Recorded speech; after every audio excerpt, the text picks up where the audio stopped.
자, 문제 1번입니다. 자, 자신은 불연성 물질이지만 산소 공급원 역할을 하는 물질은, 자, 위험물 중에서 산소 공급원 역할을 하는 위험물이 세 가지가 있었죠. 제1류, 제5류, 그리고 제6류 위험물이 산소 공급원의 역할을 하는 위험물이라고 했습니다. 자, 보기를 보시면 1번의 정린, 2번 나트륨, 3번 트리니트로톨루엔, 4번 과산화 나트륨. 자, 1번의 정린 같은 경우는 이제 제2류 위험물에 해당이 되고요. 그리고 2번의 나트륨은 제3류 위험물이죠. 금수성이니까 제3류 위험물. 그리고 3번의 트리니트로톨루엔은 이제 TNT라고 하는데, 자, 이것은 제5류 위험물은 맞지만, 자, 가연성 물질이기 때문에 이 문제와는 맞지 않습니다. 지금 불연성 물질이지만 산소 공급원 역할을 하는 걸 찾는 거죠. 그죠? 그러니까 이 TNT 같은 경우는 산소 공급원 역할을 하지만 이게 가연성 물질이기 때문에 정답은 아닌 겁니다. 4번의 과산화 나트륨은 제1류 위험물이기 때문에 바로 4번이 정답이 되겠습니다. 정답은 4번. 다음 문제 2번. 일반적인 화재에서 연소 불꽃 온도가 1500도이었을 때 연소 불꽃의 색상은, 자, 보시면 연소 불꽃의 색상은, 자, 색상이 밝을수록 온도가 높은 경향이 있는 거죠. 밝을수록. 자, 이제 불꽃 온도가 1500도라고 하는 것은 가장 높은 온도를 말해요. 그럼 보기 중에서 불꽃의 색상이 가장 밝은 것을 고르시면 됩니다. 자, 1번의 휘백색, 2번의 적색, 3번의 휘적색, 4번의 암적색. 자, 보기 중에서 불꽃의 색상이 가장 밝은 것은 몇 번이에요? 1번이죠. 휘백색이 가장 밝기 때문에 불꽃의 연소 색상이 가장 높다고 볼 수가 있는 거죠. 그래서 2번의 적색 같은 경우는 이제 온도가 850도 정도 되고요. 그리고 3번의 휘적색은 925에서 950도 정도. 그리고 4번의 암적색은 어둡죠. 어두우니까 온도가 낮겠죠. 그래서 700도에서 한 750도 정도가 되겠습니다. 그래서 정답은 1번입니다. 다음 문제 3번. 자, 감광 계수에 따른 가시거리 및 상황에 대한 설명으로 틀린 것은, 자, 이것은 연기 농도와 가시거리에 대한 문제가 되겠습니다. 자, 1번에 감광 계수 0.1은 연기 감지기가 작동할 정도의 연기 농도이고 가시거리는 20에서 30m이다. 이것은 맞는 내용이죠. 그래서 감광계수가 0.1일 경우에는 가시거리가 20m에서 30m까지 된다는 거 맞고요. 다음 2번, 감광계수 0.5는 거의 앞이 보이질 않을 정도의 농도이고 가시거리는 1에서 2m이다. 자, 2번이 틀렸네요. 자, 감광계수 0.5 같은 경우는 어두운 것을 느낄 정도의 농도고요. 그리고 가시거리는 1에서 2m가 아니라 3m에 해당이 되겠습니다. 그래서 2번이 틀린 내용이네요. 정답 2번이고요. 3번, 감광계수 10은 화재 최성기 때의 연기 농도를 나타낸다. 맞는 거죠. 4번, 감광계수 30은 출하실에서 연기가 분출할 때의 농도이다. 4번도 맞는 내용이 되겠습니다. 정답은 2번입니다. 자, 다음 문제 4번. 자, 공기 중의 산소는 약 몇 볼륨 %인가? 자, 공기의 구성 요소입니다. 자, 한번 정리를 해볼게요. 자, 보시면 공기입니다. 공기의 구성. 자, 어떻게 구성이 되어 있냐면, 자, 우리가 살고 있는 이 공기 있죠, 공기. 우리 마시는 공기. 그래서 가장 많이 차지하는 것이 뭐냐면 질소입니다, 질소. 자, 질소가 가장 많이 차지하죠, 질소. 그래서 질소가 한 78%, 78% 정도 구성하고 있고요. 그리고 이제 산소가 한 대략적으로 21% 정도 구성을 하고 있고요. 그리고 나머지 1%는 아르곤이나 CO2 등등 이런 것들이 합쳐서 1% 정도 구성이 되고 있습니다. 그래서 문제에서 산소는 약 몇 볼륨 %냐 물어봤기 때문에 자, 얼마가 돼요? 여기는 21% 또는 21 볼륨 %가 정답이 되는 겁니다. 정답은 2번에 있죠. 자, 문제 5번. 자, 물과 반응하여 가연성 가스를 발생시키는 물질이 아닌 것은, 자, 가연성 가스가 발생하지 않는 걸 찾는 거예요. 자, 1번 탄화 알루미늄은 자, 물과 반응해서 메탄가스가 발생하죠. 자, 1번 가연성 가스 발생하고요. 2번 자, 칼륨 같은 경우는 물과 반응해서 수소가스가 발생해요. 다음 3번 과산화수소는 뭐예요?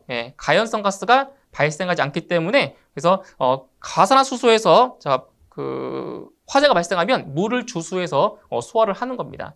정답 3번이 되는 거고요. 4번에 트리에틸 알루미늄 같은 경우는 물과 반응해서 바로 에탄 가스가 발생합니다. 그래서 가연성 가스를 발생하지 않는 것은 3번의 과산화수소가 정답이 되겠습니다. 다음 문제 6번. 내화 건축물과 비교한 목조 건축물의 일반적인 화재 특성을 가장 옳게 나타낸 것은? 자, 이 6번 같은 경우는 두 가지를 잘 비교를 하셔야 되는데, 자, 어떤 구조가 있냐면, 자, 내화 구조가 있고요. 내화 구조와 그리고 이제 목조 건축물이죠. 목조 건축물. 아니면 또는 이제 내화 건축물로 되는 거예요. 그래서 이제 내화 구조, 내화 건축물 같은 경우는 뭐냐? 자, 화재 성상이 이것은 자, 저온 장기형이죠. 자, 낮은 온도로 오랫동안 타요. 이게 내화 건축물의 화재 성상이고요. 이제 목조 건축물 같은 경우는 어때요? 목조, 나무죠. 나무기 때문에 자, 고온, 높은 온도까지 올라가면서 이것은 빨리 타버립니다. 그래서 이거는 고온 단기형입니다. 고온 단기형. 이 두 가지를 잘 비교하셔야 돼요. 그래서 내화 건축물은 저온 장기형이고요. 목조 건축물은 고온 단기형이다. 이렇게 암기를 하셔야 됩니다. 그래서 정답은 2번의 고온 단기형이 정답이 되겠습니다. 자, 다음 문제 7번. 전기 화재의 원인으로 볼 수 없는 것은? 자, 보기 중에서 전기적 화재의 원인이 아닌 것을 찾으시면 됩니다. 자, 1번에 중합 반응에 의한 발화, 2번 과전류에 의한 발화, 3번 누전에 의한 발화, 4번 단락에 의한 발화. 자, 2, 3, 4번 보시면 과전류나 누전, 단락 다 이게 뭐예요? 전기와 관련되어 있는 거죠. 그래서 2, 3, 4번은 전기적 원인에 의한 화재가 되는데 1번에 중합 반응은 전기적인 것이라기보다는 화학적인 가까운 거죠. 그래서 1번은 전기적 원인이 아닙니다. 정답은 1번이 되겠습니다. 자, 다음 8번. 위험물 안전관리 법령상 제3류 위험물에 해당되지 않는 것은? 자, 위험물 6가지 중에서 제3류 위험물, 3류 위험물 같은 경우는 자연 발화성 및 금수성 물질에 해당이 되는 거죠. 자, 해당되지 않는 걸 찾는 거예요. 자, 1번에 칼슘, 2번에 칼륨, 3번 나트륨, 4번 알루미늄. 자, 보기 중에서 제3류 위험물에 해당하지 않는 것은 4번이죠. 그래서 알루미늄 같은 경우는 뭐예요? 바로 가연성 고체인 제2류 위험물에 해당이 되겠습니다. 정답은 4번입니다. 자, 다음 문제 9번. 이산화탄소 소화약제가 공기 중에 34 볼륨 % 공급되면 산소의 농도는 약 몇 볼륨 %가 되는가? 자, 9번 문제는 계산을 좀 하셔야 돼요. 자, 뭐냐면 이제 CO2의 농도를 구하는 문제 공식에서 자, CO2의 농도 구하는 공식이 있었죠. 그래서 21분의 21 마이너스 산소의 농도 곱하기 100. 자, 이 공식으로 바로 CO2의 농도를 구했는데, 자, 이 문제 같은 경우에는 이제 산소의 농도가 주어진 것이 아니라 CO2의 농도가 주어지고 반대로 산소의 농도를 구하는 그러한 문제입니다. 그래서 지금 CO2의 농도가 34 볼륨 %라고 했죠. CO2의 농도 이것이 34라고 했어요. 34. 그죠? 34. 그때 요 산소의 농도, 요 X의 값을 구하는 겁니다. 자, 이거 같은 경우는 이게 계산기 솔브 기능을 사용해 주시면 이제 X의 값을 쉽게 구할 수가 있어요. 솔브 기능을 사용해 주시면. 그래서 여기서 이제 산소의 농도는 자, 대략적으로 13.86 정도가 돼요. 계산하시면. 그래서 반올림 해주면 14. 그래서 정답은 2번에 14 볼륨 %가 정답이 되겠습니다. 다음 문제 10번. 자, 물이 다른 액상의 소화약제에 비해 B점이 높은 이유로 오른 것은? 자, B점이라고 하는 것은 끓는 점이죠. 자, 물에 끓는 점 몇 도예요? 물에 끓는 점은 100도씨죠. 100도씨에서 물은 끓는 거예요. 그래서 물이 다른 액상의 소화약제에 비해서 자, B점, 끓는 점이 높은 이유는 바로 물은 극성 공유 결합을 하기 때문에 B점이 다른 액상의 소화약제보다 더 높은 겁니다. 그래서 정답은 3번에 물은 극성 공유 결합을 하고 있다. 정답 3번이 되겠습니다. 다음 11번. 주된 연소 형태가 표면 연소인 가염물로만 나열된 것은, 자, 이것은 연소의 형태에 대해서 물어봤습니다. 자, 1번에 숯과 목탄. 자, 숯과 목탄은 바로 대표적인 표면 연소에 해당이 되는 거죠. 정답 1번이고요. 2번에 석탄과 종이는 분해 연소가 되겠고요. 3번에 나프탈렌과 파라핀은 증발 연소. 그리고 4번에 니트로셀룰로스 질화면은 자기 연소에 해당이 되죠. 그래서 보기 중에서 표면 연소인 가염물에 해당하는 것은 1번이 되겠습니다. 숯과 목탄이 정답입니다. 다음 12번. 연소의 3요소에 해당하지 않는 것은, 자, 연소의 3요소 한번 정리를 해보도록 하죠. 자, 연소의 3요소입니다. 3요소. 자, 첫 번째로 이제 가염물. 자, 탈 수 있는 물질이 있어야 연소가 이루어지겠죠. 자, 가염물이 있어야 되고요. 그리고 두 번째로 자, 산소. 그렇죠? 산소가 없으면 연소가 안 돼요. 산화 반응하지 않기 때문에. 자, 그리고 자, 세 번째가 바로 온도죠, 온도. 온도가 또 있어야 되는 거죠. 온도, 공기, 연료. 연료가 되고 점화원. 점화원이라고 할게요. 점화원. 연소를 딱 시작하게 해주는 딱 불꽃. 그죠? 불꽃이죠. 점화원. 가염물, 산소, 점화원. 이렇게 세 가지를 이제 연소의 3요소라고 하고요. 여기에다가 하나만 더 추가하면 이게 뭐예요? 바로 연쇄 반응이죠. 연쇄 반응. 이 연쇄 반응을 추가하면 이게 바로 연소의 4요소가 되는 거예요. 그러니까 여기까지는 연소의 3요소고요. 여기까지 한 가지를 더 추가시키면 연소의 4요소가 되는 겁니다. 그래서 이 연쇄 반응을 다른 말로 촉매, 촉매라고 하는 거죠. 그래서 보기를 보시게 되면 보기 4번에 촉매, 촉매는 연소의 3요소가 아니고요. 연소 4요소에 해당이 되는 겁니다. 정답 4번입니다. 다음 문제 13번. 건축물의 지붕은 내화 구조로 되어 있다. 다음 중 지붕에 해당하지 않는 구조는? 자, 1번에 묵은 콘크리트조, 2번 철근 콘크리트조, 3번 철골 철근 콘크리트조, 4번 철제로 보강된 유리블록. 자, 보기 중에서 자, 지붕의 내화 구조가 아닌 걸 찾는 거예요. 바로 1번에 있죠. 자, 묵은 콘크리트조 같은 경우는 계단이나 비내력벽의 구조에 해당이 됩니다. 그래서 여기 지붕에는 이 구조가 없어요. 정답은 1번이 정답이 되겠습니다. 다음 14번. 제2종 분말소화약제의 주 성분은? 자, 분말소화약제 같은 경우는 총 4가지로 구분을 하고 있죠. 자, 주 성분을 이제 구분해놨는데, 자, 정리해 볼게요. 자, 제1종. 자, 제1종 분말소화약제의 주 성분은 탄산, 수소, 나트륨이죠. 탄산, 수소, 나트륨이고요. 그 다음 제2종 분말. 제2종 분말은 용어가 비슷해요. 탄산, 수소, 얘는 칼륨이에요. 칼륨. 탄산, 수소, 칼륨이고요. 그 다음 제3종 분말.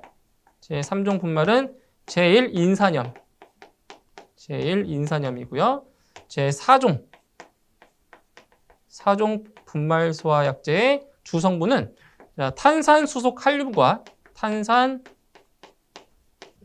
수소, 칼륨과 여기에 요소를 합친 거죠. 요소.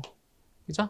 그래서 문제에서는 제2종 분말소화약제의 주성분을 물어봤으니까 정답은 탄산, 수소, 칼륨이 정답이 되겠습니다. 정답은 2번에 있네요. 자, 다음 문제 15번. 자, 할론 1301의 화학식으로 옳은 것은? 자, 할론 소화약제의 분자식. 자, 화학식 구하는 거 아주 공식이 있죠. 공식. 잘 보세요. 자, 지금 문제에서는 할론 1301의 분자식을 구하는 거예요. 이때 할론 소화약제의 분자식을 우리가 구할 때는 자, 이 순서로 쓰시면 돼요. CFCl, Br 이렇게 4개의 활로겐 원소를 써주시면 돼요. CFCl, Br 써주시고요. 이 순서대로 1301 이 순서대로 여기 첨자를 붙이면 돼요. 아래 첨자 1301 이런 식으로. 그러면 여기 0이라고 하는 거는 염소가 없다는 거잖아요. 염소가 빠지는 거예요. 그래서 할론 1301의 분자식, 자, 화학식은 CF3Br 이거죠, 이거. 이게 바로 할론 1301의 화학식, 분자식이 되겠습니다. 정답은 1번에 있죠. 다음 16번. 이산화탄소 소화기가 갖는 주된 소화 효과는 자, 1번 유화소화, 2번 질식소화, 3번 제거소화, 4번 부촉매소화. 자, 보기 중에서 이산화탄소 소화기가 갖는 주된 소화 효과는 바로 질식소화 효과인 거죠. 질식. 예, 정답 2번 질식소화가 정답이 되겠습니다. 다음 17번. 물의 물리화학적 성질에 대한 설명으로 틀린 것은 자, 물에 대한 성질. 예, 틀린 걸 찾으시는 거예요. 1번. 비극성 이온 결합성 물질로 B점이 높다. 자, 이것도 아까 문제 나왔던 얘기예요. 자, 물은 극성 공유 결합이라고 했죠? 근데 지금 1번 보시면 비극성 이온 결합이라고 했어요. 잘못됐죠? 틀렸어요. 극성 공유 결합으로서 B점이 높은 거예요. 1번이 틀렸고요.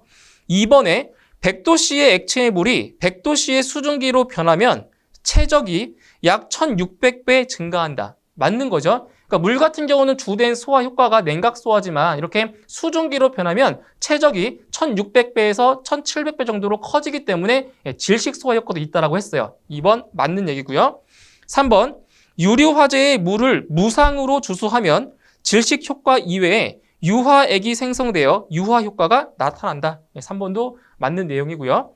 4번 증발 자멸이 커서 냉각 소화에 유리하다. 그렇죠? 물은 증발 자멸이 크기 때문에 냉각 소화 효과가 있다라고 했어요. 그래서 옳지 않은 것은 1번이 정답이 되겠습니다. 다음 18번. 다음 중 물의 소화 효과로 가장 거리가 먼 것은 자, 1번 냉각 효과, 2번 질식 효과, 3번 유화 효과, 4번 부촉매 효과. 자, 보기 중에서 물의 소화 효과로 거리가 먼 것은 4번에 있죠. 네, 부촉매 효과 같은 경우는 바로 할론 소화약제의 주된 소화 효과가 되는 거죠. 정답은 4번이 정답이 되겠습니다. 다음 19번. 위험물 안전관리 법령상 제4류 위험물의 일반적인 특성이 아닌 것은 자, 제4류 위험물 같은 경우는 일반 인화성 액체에 해당이 되는 거죠. 인화성 액체입니다. 그러니까 우리가 알고 있는 기름, 경유나 휘발유, 아세톤 이런 것들이 있죠. 이런 것들이 대표적인 제4류 위험물인 거죠. 자, 1번에 1번 보시면 인화가 용이한 액체이다. 인화가 용이한 액체이다. 맞죠? 제4류 위험물은 인화성 액체이기 때문에 1번 맞고요. 2번 대부분의 증기는 공기보다 가볍다. 틀렸죠. 자, 대부분의 증기. 자, 이제 이게 증발돼서 증기가 발생하겠죠. 자, 그 증기는 대부분 공기보다 가벼운 것이 아니라 더 무겁습니다. 그러니까 증기 비중을 구하면 1보다 커요. 1보다 크기 때문에 무겁다라고 볼 수 있는 거죠. 정답 2번이고요. 3번 대부분 유기화 물질이다. 맞고요. 4번 대부분 물보다 가볍다. 물보다 가벼워요. 그래서 이게 유류 화재가 발생했을 때 물을 주수하게 돼버리면 연소면이 확대되기 때문에 더 위험하다라고 했어요. 그래서 이 물보다는 어떻다? 더 비중이 작기 때문에 가볍다라고 볼 수가 있는 거죠. 틀린 것은 2번에 대부분의 증기는 공기보다 무겁다가 돼야 맞습니다. 자, 다음 20번. 자, 소화 방법 중 질식 소화에 해당하지 않는 것은 자, 1번 마른 모래로 소화, 2번 포소화기로 소화, 3번 이산화탄소 소화기로 소화, 4번 할론 소화기로 소화. 자, 보기 중에서 질식 소화에 해당하지 않는 것은 4번에 있죠. 바로 할론 소화기 같은 경우는 질식 소화가 아니라 바로 부촉매 소화에 해당이 되는 거죠. 정답은 4번이 정답이 되겠습니다.